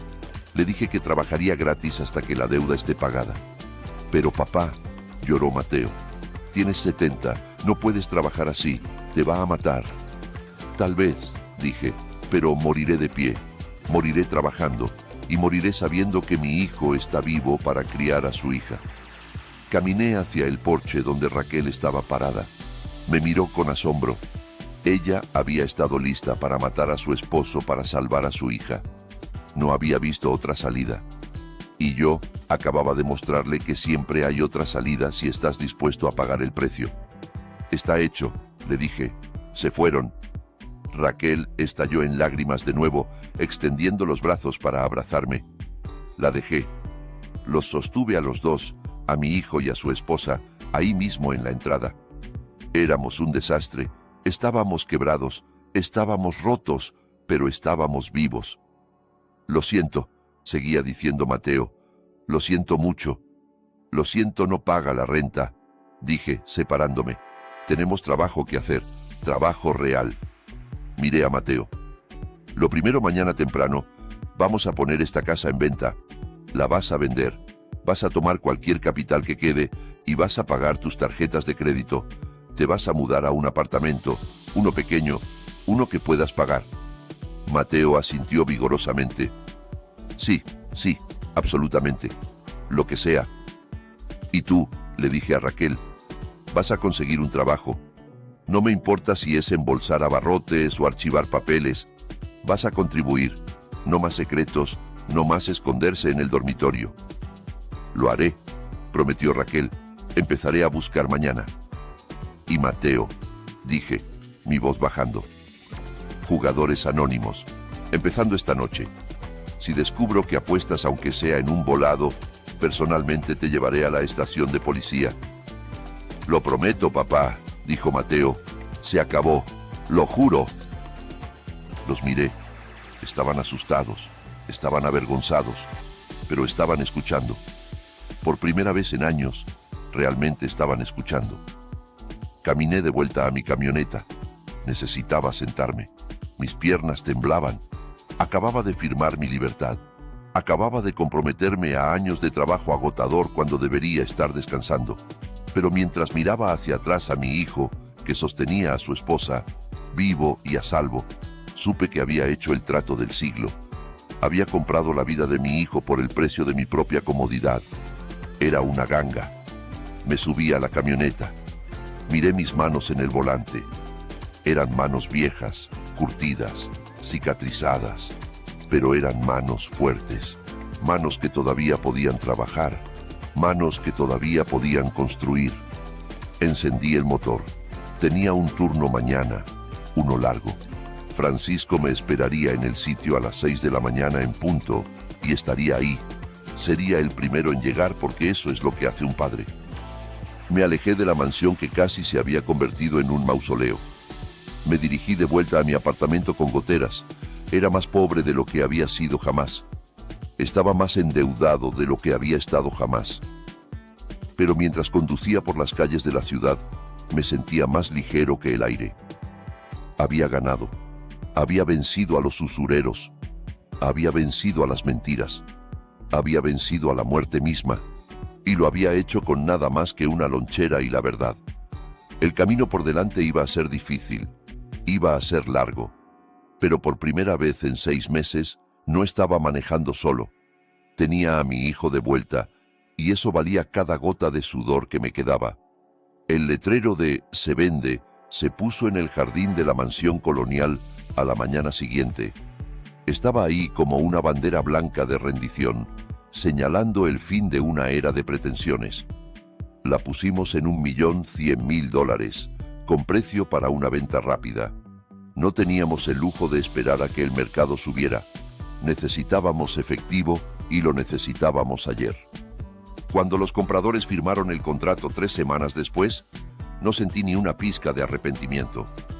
Los vi firmar los papeles que despojaban a mi hijo de su símbolo de estatus, y todo lo que sentí fue el levantamiento de una carga que casi nos había aplastado a todos. Lo que quedó de la venta fue apenas suficiente. Después de pagar la hipoteca y los costos de cierre, quedaron unos $80.000 en capital. No era una fortuna, pero era un salvavidas. Mateo usó cada centavo para pagar las tarjetas de crédito que habían sido llevadas al máximo para mantener las apariencias. Liquidó las deudas más pequeñas, las que no involucraban tipos en camionetas negras, pero que aún así lo mantenían despierto por las noches. Se mudaron el siguiente fin de semana. No más pisos de mármol, no más garaje para 3 autos. Rentaron un apartamento de 2 recámaras en un complejo a unos 8 kilómetros. Cuesta $1.200 al mes. Tiene alfombras beige y paredes delgadas, y la vista es de un estacionamiento, no de un jardín bien cuidado. Pero es honesto. Por primera vez en su vida adulta, mi hijo está viviendo dentro de sus posibilidades. Los cambios no se detuvieron con la dirección. Mateo empezó Jugadores Anónimos la noche que pagué a los usureros. Va 3 veces por semana. Lo llevo yo mismo los martes solo para asegurarme de que entre por la puerta. Se sienta en un círculo de hombres rotos y admite que tiene un problema. No es fácil para él. Veo la vergüenza en sus ojos cada vez que levanta la mano para hablar. Pero la vergüenza es mejor que la muerte. Sigue trabajando como contador, pero tomó un segundo empleo haciendo preparación de impuestos los fines de semana para ayudar a pagarme. Se ve cansado, se ve desgastado, pero también se ve sólido, como un hombre que finalmente tiene los pies en la tierra en lugar de la cabeza en las nubes.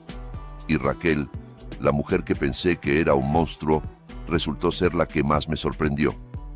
No huyó. No se divorció de él cuando el dinero se secó. Consiguió un trabajo. Trabaja en una panadería ahora, empezando a las 4 de la mañana, amasando masa y decorando pasteles. Sus manos, una vez perfectamente manicuradas, ahora están espolvoreadas con harina. Harina real esta vez, no el veneno que solía empacar. Llega a casa oliendo a levadura y azúcar. Sus pies le duelen, pero paga la cuenta del supermercado con su propio dinero. Vendió sus bolsas de diseñador, vendió las joyas, se despojó de la fachada de la esposa perfecta y encontró a una mujer real debajo. En cuanto a mí, la vida se ha asentado en un ritmo que es tanto brutal como hermoso. Tengo 71 años ahora. Mi alarma suena a las 4:30 cada mañana. Mis articulaciones están más rígidas de lo que solían estar. Me toma unos buenos 10 minutos solo ponerme las botas porque mis dedos están hinchados por la artritis. Manejo al sitio en la oscuridad sorbiendo café tibio de un termo. Francisco cumplió su palabra. Me puso de vuelta en la nómina como gerente senior de seguridad del sitio, pero no lo estoy haciendo por el cheque. Cada viernes, cuando el depósito directo llega a mi cuenta, transfiero el 70% directo de vuelta a Francisco. Es un lento desgaste de la montaña de $300,000 que le debo. A este ritmo, estaré trabajando hasta los 85.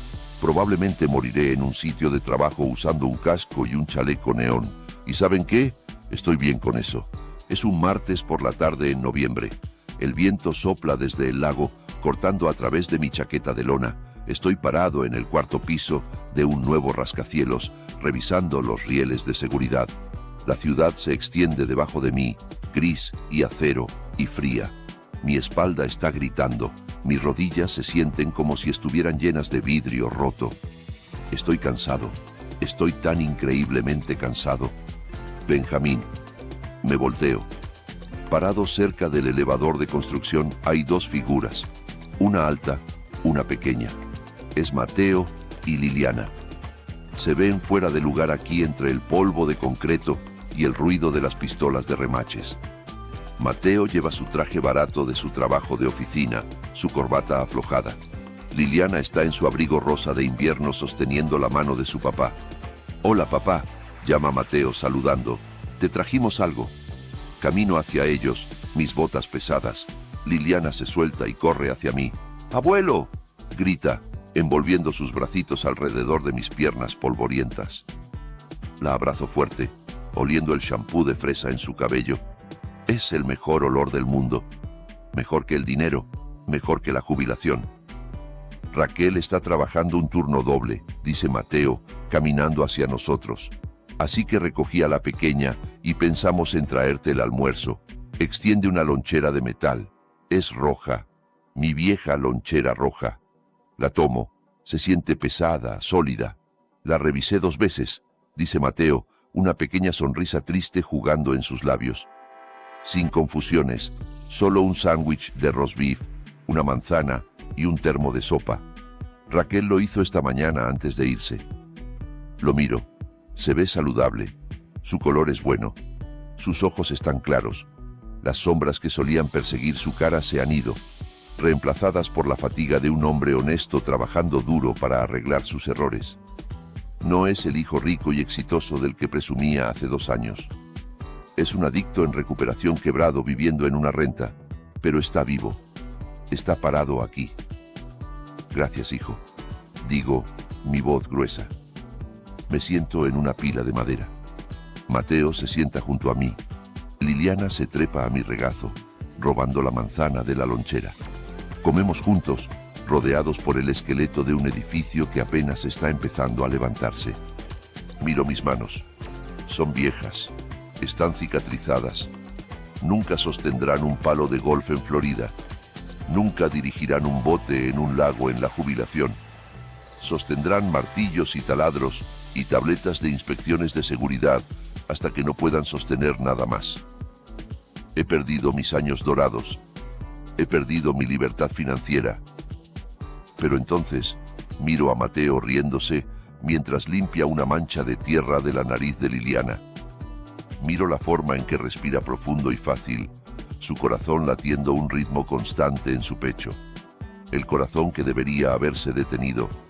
El corazón que reinicié con una llave robada y una apuesta desesperada. Me di cuenta de algo entonces. Pasamos nuestras vidas tratando de construir cosas. Casas, cuentas bancarias, legados. Pensamos que eso es lo que nos hace padres. Pensamos que proveer se trata del cheque que firmamos, pero no es así. Proveer se trata de ser el muro que se interpone entre tus hijos y la tormenta. Se trata de ser la red de seguridad cuando caen, incluso si atraparlos te rompe la espalda. Le di una mordida al sándwich. Sabía a roast beef y rábano picante. Sabía a vida. Soy Benjamín Carrasco. Tengo 71 años. Tengo $300,000 de deuda y una mala espalda. Soy el hombre más pobre en este sitio de construcción. Pero mientras estaba sentado ahí viendo a mi hijo y nieta, sabía que era el hombre más rico de la ciudad. Había pensado que mi nuera estaba tratando de matar a mi hijo. La verdad era peor. Mi hijo estaba tratando de matarse para salvarme. Pensaba que su muerte era el único regalo que le quedaba para dar. Pero estaba equivocado. Su vida era el regalo. A veces ser padre no significa que puedas descansar. A veces significa que tienes que tomar tus herramientas de nuevo cuando estás cansado y viejo. Significa que tienes que cargar el peso de sus errores en tus hombros porque los tuyos son los únicos lo suficientemente fuertes para soportarlo. Y mientras veía el sol brillar en las vigas de acero, supe que lo haría todo de nuevo. Vendería la casa de nuevo. Entraría al dormitorio de nuevo. Vendería mi vida a Francisco de nuevo. Lo haría todo de nuevo en un latido del corazón porque eso es lo que hacemos. Construimos, reparamos, salvamos. Y al final, ese es el único legado que importa. La vida me ha enseñado que el mayor legado de un padre no es el saldo en su cuenta bancaria, sino el muro que construye para proteger a sus hijos de la tormenta. Perdí mi jubilación y debo trabajar duro a los 70, pero no tengo arrepentimientos. El dinero se puede ganar de nuevo, pero la vida de mi hijo no. A veces, el amor no es darles a tus hijos lo que quieren. Es hacer lo necesario para salvarlos, incluso si significa sacrificar el último pedazo de paz que tienes.